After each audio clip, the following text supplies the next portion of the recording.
আসসালামু আলাইকুম। আজকে সর্বশেষ সংবাদ জানাবো আমি নুসরাত। প্রথমেই জানিয়ে দেব সংবাদ শিরোনাম। সিরিয়াকে সন্ত্রাসবাদের তালিকা থেকে বাদ দিল আরও এক দেশ। হাসিনা ভারতে থাকবেন কিনা প্রশ্নে যা বললেন জয়শঙ্কর। আইজিপি বাহারুলের বরখাস্ত চেয়ে প্রধান উপদেষ্টার কাছে আবেদন। দেশে ফিরবেন তারেক রহমান, তার নেতৃত্বে নির্বাচনে অংশ নেবে বিএনপি। সর্বশেষ জানাবো মুক্তিযুদ্ধ, মুজিব, হাসিনা ও বাংলাদেশ 2.0 নিয়ে গালিবের 5 কথা। শিরোনাম শুনলেন, এবারে বিস্তারিত। সিরিয়াকে সন্ত্রাসবাদের তালিকা থেকে বাদ দিল আরও এক দেশ। কানাডা ঘোষণা করেছে যে তারা সন্ত্রাসবাদী দেশের তালিকা থেকে সিরিয়ার নাম সরিয়ে দিয়েছে। শুক্রবার 5 ডিসেম্বর দেশটির পররাষ্ট্র মন্ত্রণালয় জানিয়েছে, সিরিয়ার অন্তর্বর্তী সরকার দেশের স্থিতিশীলতা পুনর্গঠনে কাজ করছে, যা যুক্তরাজ্য ও যুক্তরাষ্ট্রসহ অন্যান্য মিত্র দেশের সাম্প্রতিক সিদ্ধান্তের সঙ্গে সামঞ্জস্যপূর্ণ।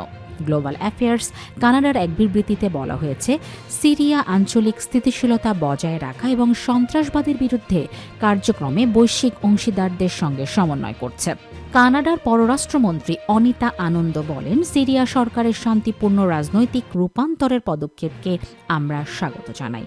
অন্তর্ভুক্তিমূলক, স্থিতিশীল ও সমৃদ্ধ ভবিষ্যৎ গড়ার লড়াইয়ে আমরা সিরিয়ার জনগণের পাশে আছি। উল্লেখ্য, বাশার আল আসাদের ক্ষমতায় থাকাকালীন 2012 সালে সিরিয়াকে সন্ত্রাসবাদী দেশের তালিকাভুক্ত করা হয়েছিল। বৃহস্পতিবার জাতিসংঘ নিরাপত্তা পরিষদের 15 সদস্য রাষ্ট্রের প্রতিনিধি দল সিরিয়ায় সফর করেছে। হাসিনা ভারতে থাকবেন কিনা প্রশ্নে যা বললেন জয়শঙ্কর।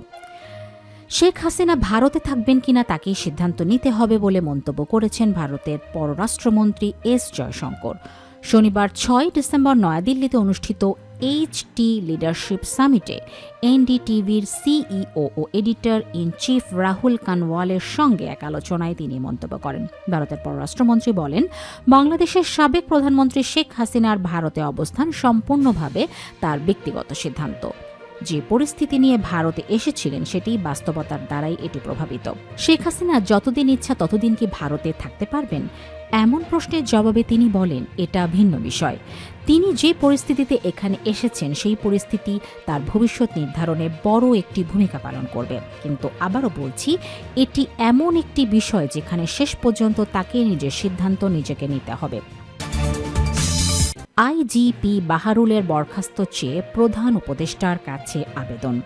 2009 সালে বিডিআর হত্যাকাণ্ডের ঘটনায় গঠিত স্বাধীন তদন্ত কমিশনারের প্রতিবেদনে নাম আসায় পুলিশের মহাপরিদর্শকের পদ থেকে মোহাম্মদ বাহারুল আলমের বরখাস্ত চেয়ে প্রধান উপদেষ্টার কাছে আবেদন করা হয়েছে। শনিবার 6 ডিসেম্বর ন্যাশনাল লয়ার্স কাউন্সিলের চেয়ারম্যান ও সুপ্রিম কোর্টের আইনজীবী SM জুলফিকার আলী জুনু ডাকযোগে চিঠি পাঠিয়েছেন। আবেদনে বলা হয়, জাতীয় জীবনের এক করুণতম অধ্যায় 2009 সালের বিডিআর হত্যাকাণ্ড, যেখানে দেশের 57 জন সেনা কর্মকর্তা সহ অসংখ্য সদস্য নির্মমভাবে শহীদ হন, এখনও জাতীয় বেদনা ও বিচার প্রত্যাশার এক অমলিন স্মৃতি হয়ে আছে। সম্প্রতি জাতীয় স্বাধীন তদন্ত কমিশনারের দাখিলকৃত রিপোর্টে বর্তমান বাংলাদেশ পুলিশ মহাপরিদর্শক মোহাম্মদ বাহারুল আলমের নাম উত্থাপিত হওয়ায় দেশের ন্যায় বিচার, জনআস্থা এবং বিচার প্রতিষ্ঠার প্রশ্ন নতুন করে আলোচনায় উঠে এসেছে। রাষ্ট্রীয় নিরাপত্তা বাহিনীর সর্বোচ্চ পদে দায়িত্ব পালনরত একজন কর্মকর্তার নাম এমন একটি রাষ্ট্রদ্রোহী ও ব্যাপক হত্যাকাণ্ডের তদন্তে উল্লেখ হওয়া ঘটনাটিকে অত্যন্ত সংবেদনশীল ও গুরুতর করে তুলেছে। জাতির রক্তাক্ত স্মৃতি বহনকারী এই ঘটনায় যে কোনো অভিযোগ, সংশ্লিষ্টতা, গাফিলতি বা দায়িত্বে ব্যর্থতা বিষয়ে পদে বহাল অবস্থায় থাকা ব্যক্তি অপরাধ বিচারের স্বচ্ছতা, নিরপেক্ষতা ও জনবিশ্বাসের পথে প্রতিবন্ধকতা সৃষ্টি করতে পারে। আপনার নেতৃত্বাধীন অন্তর্বর্তী সরকারের অন্যতম লক্ষ্য হচ্ছে আইনের শাসন প্রতিষ্ঠা, ন্যায় বিচার নিশ্চিতকরণ, দুর্নীতি দমন এবং রাষ্ট্রের আস্থা পুনর্নির্মাণ। সেই প্রেক্ষিতে একজন উচ্চপদস্থ পুলিশ প্রধানের বিরুদ্ধে তদন্ত রিপোর্টের নাম আসা সত্ত্বেও তার দায়িত্বে বহাল থাকা রাষ্ট্র ব্যবস্থা ও বিচার ব্যবস্থার উপর জনমনে সন্দেহ তৈরি করছে। দেশে ফিরবেন তারেক রহমান, তার নেতৃত্বেই নির্বাচনে অংশ নেবে বিএনপি। তারেক রহমান দেশে ফিরবেন এবং তার নেতৃত্বেই ত্রয়োদশ জাতীয় সংসদ নির্বাচনে অংশ নেবে বিএনপি। শনিবার 6 ডিসেম্বর দুপুরে রাজধানীর বনানীর একটি হোটেলে সমসাময়িক ইস্যুতে সাংবাদিকদের সঙ্গে মতবিনিময়কালে এই কথা জানান বিএনপির স্থায়ী কমিটির সদস্য আমির খসরু মাহমুদ চৌধুরী। তিনি বলেন, তারেক রহমান সহসাই দেশে ফিরবেন, সবকিছু প্রস্তুত করা হচ্ছে। আগামী ত্রয়োদশ জাতীয় সংসদ নির্বাচনে তারেক রহমানই নেতৃত্ব দিবেন। জুবাইদা রহমানের রাজনৈতিক অংশগ্রহণ প্রসঙ্গে তিনি বলেন, ডক্টর জুবাইদা রহমান রাজনীতিতে আসবেন কিনা তা সম্পূর্ণ তার ব্যক্তিগত সিদ্ধান্ত। খালেদা জিয়ার বিদেশ যাত্রা প্রসঙ্গে আমির খসরু বলেন, বেগম খালেদা জিয়ার লন্ডন যাত্রা তার স্বাস্থ্যগত পরিস্থিতির উপর নির্ভর করছে। চিকিৎসকদের সিদ্ধান্তই এখানে চূড়ান্ত হবে। তিনি জানান, খুব শিগগিরই জোটের প্রার্থী চূড়ান্ত করা হবে। বিএনপি চেয়ারপারসনের উপদেষ্টা এনামুল হক চৌধুরী জানান, খালেদা জিয়ার মেডিকেল বোর্ড সবুজ সংকেত দিলেই কাতারের রয়্যাল এয়ার অ্যাম্বুলেন্স ঢাকায় আসবে। মুক্তিযুদ্ধ, মুজিব, হাসিনা ও বাংলাদেশ 2.0 নিয়ে গালিবের 5 কথা।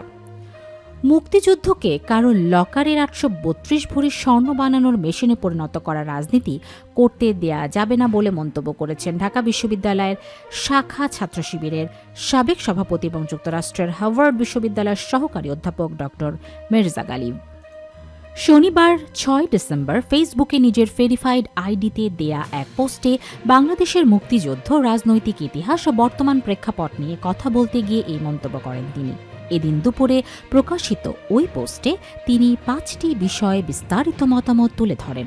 ফেসবুক পোস্টে ডক্টর গালিব বলেন, মুক্তিযুদ্ধ যেহেতু আমাদের সবার আবেগের জায়গা, এটাকে সামনে রেখে শেখ মুজিব, হাসিনা আর আওয়ামী লীগকে রেলিভেন্ট রাখার একটা রাজনীতি করা হয় সবসময়। গত 15 বছরের যে ফ্যাসিবাদ, এটার সব জায়গায় মুক্তিযুদ্ধের চেতনা ছড়িয়ে ছিটিয়ে ছিল। সেজন্য আগস্টের বিপ্লবে ছাত্র জনতা শেখ মুজিবের ভাস্কর্য ভাঙচুর করছে। পরে ধানমন্ডি 32, আপনি জয় বাংলা বলে আমাকে গুলি করে মারবেন, জয় বঙ্গবন্ধু বলে রাতের বেলা আমাকে ধরে নিয়ে যাবেন, আর এরপরও আমি প্রবল শ্রদ্ধার সাথে জয় বাংলা, জয় বঙ্গবন্ধু বলবো। কোনোভাবেই এটা আপনি আশা করতে পারেন না। বাংলাদেশে মুক্তিযুদ্ধের যে আওয়ামী ইতিহাস, ভারতীয় ইতিহাসও বটে, যেখানে 71-এর আগে বাঙালির কোনো অতীত নাই, শেখ মুজিব বাদে কোনো নেতা নাই, এখানে এমনকি ভাসানীও নাই, তাজউদ্দিনও নাই। এরকম চরম দলীয় ইতিহাসের মধ্য দিয়ে আওয়ামী লীগ, বাম আর সেকুলাররা যে রাজনীতি দাঁড় করায়, সেটা প্রয়োজনীয় ফ্যাসিস্ট আর ইসলামোফোবিক হয়ে ওঠে। বাংলাদেশ যে জেনারেশনাল পরিবর্তনের মধ্য দিয়ে যাচ্ছে,